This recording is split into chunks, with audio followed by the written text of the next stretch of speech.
और वो समिति खेतिहर मजदूरों की एक माननीय सदस्य परेशानियों के बारे में यादव जी। केंद्र को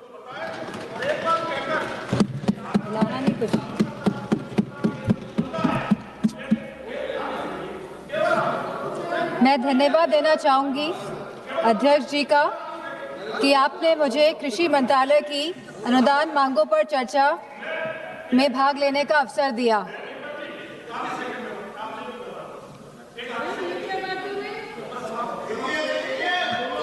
आपसे मांग करता हूं कि आलू पूरे देश भर के थालियों में जाता है, उसके बिना भोजन की कल्पना नहीं है।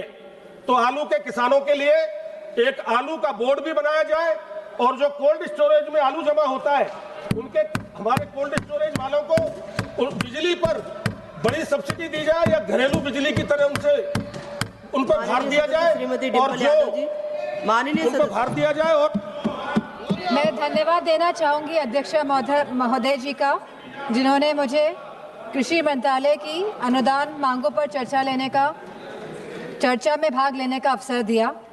भारत एक कृषि प्रधान देश है। हमारे किसान पूरे भारत का पोषण करते हैं, लेकिन दुख और तकलीफ की बात यह है कि जिस किसान के कंधे पर देश का बोझ है, आज वही किसान आय की अनिश्चितता, कर्ज और बढ़ती लागत से दबा जा रहा है। जो भूमिका बनाई जा रही है पूरे देश के लिए, वो बनाई जा रही है आत्मनिर्भर भारत के लिए। किसान हमारा सम्मान पा सके, समृद्ध हो सके, आगे बढ़ सके, लेकिन इस भूमिका के अनुरूप जो कार्य होना चाहिए, मुझे नहीं लगता कि भारतीय जनता पार्टी की सरकार वह कार्य कर पा रही है। जो वास्तविक तस्वीर है वो कुछ और ही दर्शाती है। देश की जीडीपी की दर जहां 6% से बढ़ रही है पिछले 2 दशकों से, वहीं किसान विकास दर लगभग 4% से संघर्ष कर रहा है।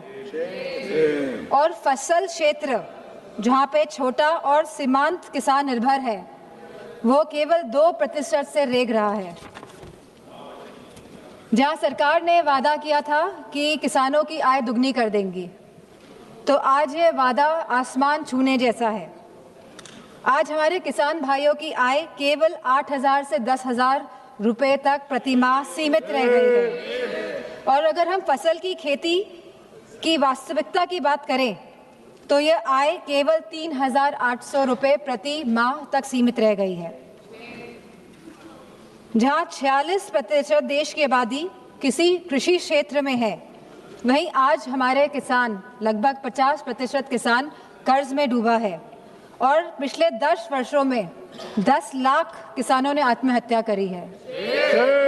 ये अपने आप में ही सवाल उठाता है जो भूमिका सरकार ने तय की है आत्मनिर्भरता की, उसके ऊपर। और जहां ये सुसाइड्स, आत्महत्या लगातार बढ़ रही हैं, मेरी सरकार से मांग है कि जिस तरह आप बड़े बड़े कॉरपोरेट जगत के लोगों का कर्ज माफ करते हैं, जहां 16 लाख करोड़ का कर्ज माफ किया गया है कॉरपोरेट जगत के लोगों का, वही हम चाहते हैं कि आप हमारे किसान भाइयों का भी कर्ज पूरी तरह माफ करने का कार्य करें। हमारे अभी भारतीय जनता पार्टी के सांसद बोल रहे थे कि एमएसपी की बात विपक्षी दल क्यों कर रहे हैं, तो ये तो भारतीय जनता पार्टी के घोषणा पत्र में था 2014 के कि आप स्वामीनाथन कमीशन के फॉर्मूले पे एमएसपी तय करेंगे। ये आपका वादा था देश की जनता के साथ, लेकिन आपने उस वादे को भी पूरा नहीं किया। आज हालत ये है कि सरकार एमएसपी तो घोषित करती है 23 फसलों की, लेकिन वास्तविक में जो खरीद करती है वो केवल गेहूं और चावल की करती है, और वो भी पूरी तरह ये सरकार नहीं कर पा रही है। हम जानना चाहते हैं कि उत्तर प्रदेश में सरकार कितना गेहूं और कितने चावल की खरीद कर रही है और कितना प्रतिशत कर रही है, कितनों को वापस कर दिया और कितनों को वापस कर दिया गया है। आज जहां हम प्रधानमंत्री फसल बीमा योजना की भी बात करना चाहेंगे, क्योंकि 25% इसमें कटौती की गई है और सरकारी आंकड़ों के अनुसार 2 करोड़ हेक्टेयर फसल क्षेत्र क्षतिग्रस्त हुआ है बाढ़ के कारण, मौसम के कारण, ओलावृष्टि के कारण, सूखा पड़ने के कारण। अगर यह इतना 2 करोड़ हेक्टेयर फसल क्षेत्र का क्षतिग्रस्त हुआ है, अगर किसानों का नुकसान हुआ है, तो आखिरकार सरकार ने लगभग 25% कटौती प्रधानमंत्री फसल बीमा योजना में क्यों करी है? इसका भी हम जवाब चाहते हैं हमारे कृषि मंत्री से।